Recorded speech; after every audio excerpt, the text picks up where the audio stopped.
Hello everybody, happy Monday. My name is Stacy Renee. I'm a transformational mindset shift coach, but what I like to call myself is a life on life's terms coach. What I do is I try to help people through the changes, challenges, and chapters, of their lives. And I work with many people with addictions. And so I'm going to explain today, as part of my growing and a part of the inner knowing, getting to know myself, as I got to learn about codependency, and I grew up in triangulation, and we don't know what it is until we do. So if you're curious about what is codependency and triangulation, please stay tuned. Okay, I have less than 3 minutes, so I have my notes, we're gonna read, okay?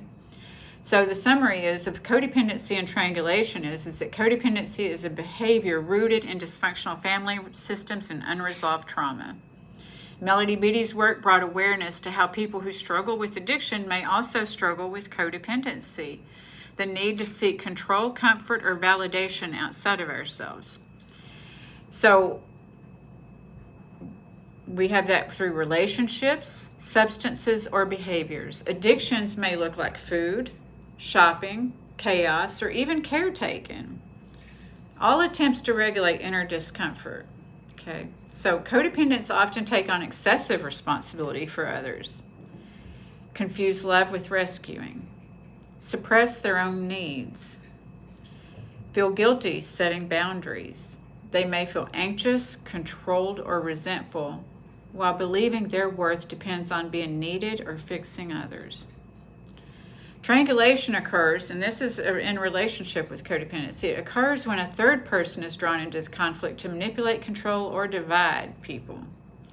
So this dynamic mirrors the Karpman drama triangle, which includes the victim, poor me, that's our role we take, right? And then the rescuer, let me help you. And then the persecutor, it's all your fault.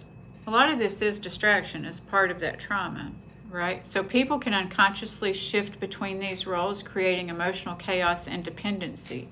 For example, a rescuer might become a victim when unappreciated, or a persecutor might pretend to rescue to gain control.